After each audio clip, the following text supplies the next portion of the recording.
Let's be real. Have you ever been up late working on that passion project and just thought, what if this was my full-time job? Taking your side hustle and turning it into your main gig is such an exciting dream. But man, it is also a terrifying leap. So today, we're going to go way beyond the usual advice, beyond the simple checklists, to uncover a deep psychological secret that really determines whether that leap ends with a soft landing or a pretty hard fall. Because this is the tension, isn't it? It's this constant push and pull. On one side, you've got this incredible dream of freedom, being your own boss, calling the shots. But on the other side, there's that voice in your head whispering about financial stress and the very real possibility of failure. It's a classic battle between your heart and your head. Okay, so let's start with the head. Let's talk about the practical stuff. What are the clear, logical signs that you're even in the right ballpark to think about making this huge jump? I mean, this really is the million-dollar question, right? And it's one that requires you to be super honest with yourself. Are you actually prepared for everything it takes to go from a fun passion project to the thing that pays your bills? Well, according to the Small Business Development Corporation, there are some really clear, practical signs to look for. First, your finances are solid. We're talking ideally 6 months of savings tucked away. Second, there's a real, growing, consistent demand for what you do. It's not just a one-off. And third, and this might be the most important one, you genuinely love it. You find yourself wanting to do it all the time anyway. Right. But if it were as simple as just checking those 3 boxes, every side hustle would become a massive success story. And we all know that's just not how it works. So let's pivot and ask a much deeper question. Why is making any big, lasting change so incredibly hard? Because here's the thing, a checklist just gets you to the starting line. It doesn't guarantee you're going to finish the race. There's this hidden engine that needs to be running deep down, and if it's not, even the best laid plans can completely fall apart.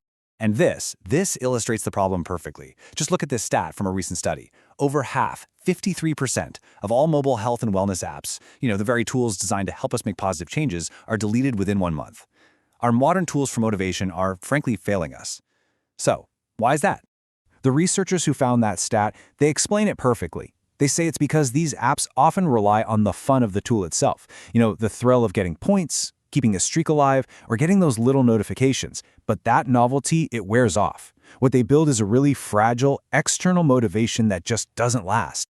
So if all those gamified apps and external rewards aren't the real answer, what is? To figure that out, we need to dive into this really powerful theory that explains what truly drives us for the long haul. This is the fundamental question we have to answer. It's not about how to get started. It's about how to keep going when things get tough, when that initial excitement starts to fade, and when you're just facing the day-to-day grind of it all. And this chart, it maps out that journey beautifully.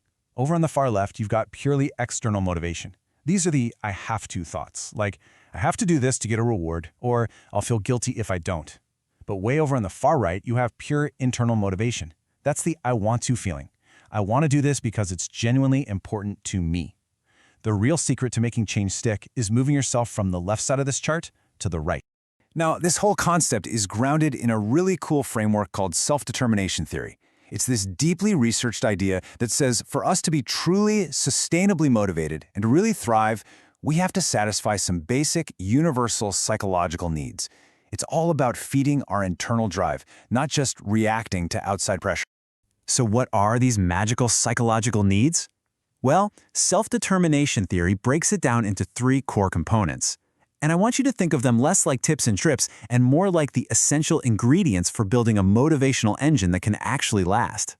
Yeah, think of them like this. They are literally the essential nutrients for your motivation. If you're missing any one of them, your drive is eventually going to wither and die no matter how much willpower you start out with. All right, nutrient number 1 is autonomy. This is simply the feeling that you are the author of your own actions. You're doing this because you choose to, not because someone or something is forcing you to. It's that feeling of being in the driver's seat of your own life. Nutrient number 2 is competence. This is that deeply satisfying feeling of being good at what you do and seeing yourself get better over time. It's about feeling effective, capable, and like you can master the challenges in front of you. It's that confidence that says, yeah, I've got this. And the third and final nutrient is relatedness. This is our fundamental human need to feel connected. Now, that could be a connection to other people, like a community, mentors, or your clients. Or it could be a connection to a purpose that feels bigger than just yourself. It's the feeling that what you do actually matters. Okay, so we've got this powerful theory with these three nutrients: autonomy, competence, and relatedness. Let's connect it all back to where we started. How on earth does this help you turn that side hustle into your main gig? Well, here's the big aha moment.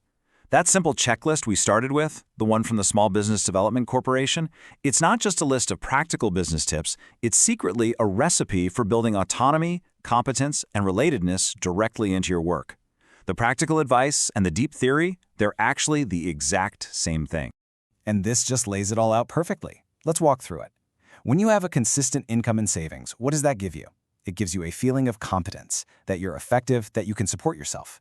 What about seeing growing demand? That's more competence. It's proof that your skills are valued in the real world. The fact that you love your side hustle, that is pure autonomy. It's your choice, it's your passion. And creating a business plan or learning new skills, that's all about building your competence. And finally, networking and maintaining relationships, that directly feeds your fundamental need for relatedness. See? It all connects. So when we think about what really drives us, we have to learn to tell the difference between fool's gold motivation and the real thing. The streaks, the points, the reminders from an app, that stuff's all external and it fades fast. But building real skills, connecting your work to your personal values, finding genuine meaning, that is the internal self-determined motivation that actually truly lasts. Which really leaves us with one final thought to take away. Whether it's your side hustle, a fitness goal, or learning a new language, don't just set a goal. Ask yourself this: how am I intentionally designing this goal to build my sense of autonomy, my competence, and my relatedness? Because that, at the end of the day, is the real secret to sticking with anything for the long haul.